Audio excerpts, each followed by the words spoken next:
దేవుడికి మహిమ కలుగునుగాక. అందరూ బాగున్నారు కదండి? దేవుడు మిమ్మల్ని దీవించి ఆశీర్వదించునుగాక. ఆమేన్.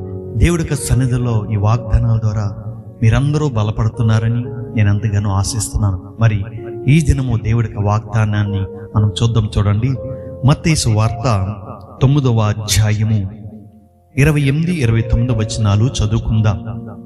ఆయన ఇంట ప్రవేశించిన తర్వాత ఆ గుడ్డివారు ఆయన యొద్దకు వచ్చిరి. యేసు, నేను ఇది చేయగలనని మీరు నమ్ముచున్నారా అని వారిని అడుగగా, వారు నమ్ముచున్నాము ప్రభువా అని ఆయనతో చెప్పిరి. అప్పుడు ఆయన వారి కనులు ముట్టి, మీ నమ్మిక చొప్పున మీకు కలుగునుగాక అని చెప్పినంతటిలో వారి కన్నులు తెరవబడెను. దేవుడి స్తోత్రం. హల్లెలూయా. దేవుడి యొక్క మాట ఎంత శక్తి గలదంటే, ఆయన మాట్లాడేటప్పుడు అది పరిపూర్ణంగా జరిగించబడదని ఆయన నోటమ్మట పలకబడిన మాటలు. మనం ఎన్నో మార్లు దేవుడికి వాక్యాన్ని చదువుకుంటూ ఉంటాం, కానీ దేవుడికి శక్తిగల వాక్కు అని మనం నమ్మలేకపోతున్నాం. మనం నమ్మితే ఎన్నో అద్భుత కార్యాలు జరిగించబడతాయి. ఇక్కడ చూసినట్లయితే చిన్నతనం నుండి 2 గుడ్డివారు ఆ యొక్క యెరూషలేము ప్రాంతాల్లో వారు భిక్షమెత్తుకుంటూ ఉంటారు. ఆ 2 గుడ్డివారికి ఒక వార్త వినబడింది. యేసుక్రీస్తు వారు గుడ్డివారికి చూపునిస్తున్నాడంట. అనేక మంది స్వస్థతను అందుకుంటున్నారంట. మోగవారు మాట్లాడుకుంటున్నారంట. కుంటివారు నడుస్తున్నారంట. దెయ్యములు పట్టిన వారు విడిపించబడుతున్నారంట అని వార్త విన్నారు. వినటం వలన విశ్వాసం కలిగిద్ది. అది క్రీస్తు యేసు మాట వలనని దేవుడి మాట సెలవిస్తుంది.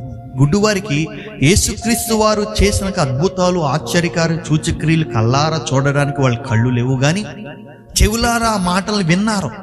విన్న దాన్ని బట్టి వారు ఎంతగానో విశ్వసించి యేసుక్రీస్తు వారు ఆ దారిని వస్తా ఉండగా, దావీదు కుమారుడా నన్ను కరుణించు అని వారు పలుకుతున్నారు. పలికినప్పుడు యేసు ప్రభు వారు వారి దగ్గరికి వెళ్ళాడని. ఎవరైతే ఆయన్ని హృదయపూర్వకంగా పిలుస్తారో యేసు ప్రభు వారు వెళ్తారు, వారిని ఆదరిస్తాడు, వారిని స్వస్థపరుస్తాడు, వారిని బాగుపరుస్తూ ఉంటాడు. ఎందుకంటే దేవుడు గొప్ప కార్యాలు చేయగల గొప్ప దేవుడండి. పక్షపాతం ఏమాత్రం కూడా చూపించడు. ధనవంతులు, పేదవారు అని ఏమాత్రం కూడా చూపించరు. యేసు ప్రభు వారు ఎంతగానో వారి పట్ల ప్రేమించి వారి దగ్గరకు వచ్చి, ఇది నేను చేయగలనని మీరు నమ్ముచున్నారని యేసుక్రీస్తు వారు అన్నప్పుడు వారు అంటున్నారు, మేము నమ్ముచున్నాము ప్రభు అని అన్నప్పుడు దేవుడు వెంటనే మీ నమ్ముక చొప్పున ఇది నేను చేస్తానని వారి కన్నులు ముట్టగానే వాళ్ళ కన్నులు తెరవబడినాయి అంట. దేవుడు అసాధారణమైన కార్యాలు జరిగిస్తాడని నమ్మాలి. నువ్వు నమ్ముచున్నావు అంటే వారు అంటున్నారు, మేము నమ్ముచున్నాము ప్రభువా అంటున్నారు. మన నమ్మిక చొప్పున ఆయన చేయగలుగుతాడు. నువ్వు ఏ విషయంలో నువ్వు నమ్మలేకున్నావో ఇక్కడ నుండి నువ్వు నమ్ము. గుడ్డివారే నమ్మునప్పుడు కళ్ళుండియో చెవులుండియో నువ్వు నమ్మలేకపోతే ఎట్లాగా? ఎన్నో కార్యాలు సంఘాల్లో జరుగుతూ ఉంటాయి. ఇంకా చాలా మంది విశ్వాసులు ఇంకా దేవుడు కార్యాలు పొందుకోలేరు. నువ్వు దేని విషయంలో ప్రార్థిస్తున్నావో నువ్వు నమ్మితే గనక, అందుకే ప్రార్థన చేసేటప్పుడల్లా మీరు నమ్మి విశ్వసించి ప్రార్థన చేయమన్నారు. మనం నమ్మితే గనక దేవుడికి కార్యాలు మనం పొందుకోగలుగుతాం. ఇక్కడ గుడ్డివారు కళ్ళు ఇచ్చిన దేవుడు మీ సమస్యకి దేవుడు కార్యం చేయలేడా? వాగ్దానము ద్వారా దేవుడు మాట్లాడుతున్నాడు. ఈ రోజు నువ్వు నమ్మినట్లయితే అసాధారణమైన కార్యాలు కూడా దేవుడు చేయగలవాడు. ఉద్యోగం రావట్లేదా? విశ్వసించు, ప్రార్థన చేయి, నమ్ము, దేవుడు ఉద్యోగం ఇస్తాడు. గర్భఫలం లేదా? విశ్వసించు, దేవుడు గర్భఫలం ఇస్తాడు నమ్మితే కనుక. కుటుంబంలో ఉన్న వ్యక్తులు నీకు వెడబాటుగా ఉన్నారా? నువ్వు నమ్ము, విశ్వసించు, దేవుడు అసాధారణమైన కార్యాలు చేసి వారిని రప్పిస్తాడు.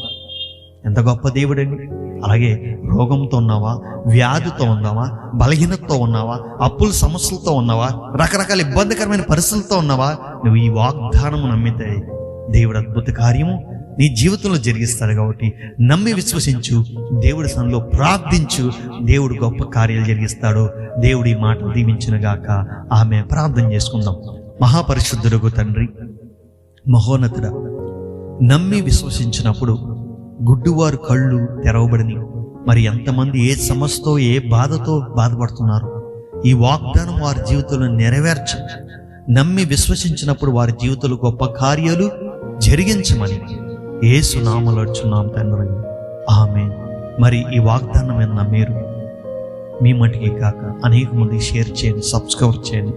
ఈ పరిచయంలో పాలుభాగస్తులు కండి. దేవుడు మిమ్మల్ని దీవించి ఆశీర్వదించును గాక. ఆమేన్. Praise the lord.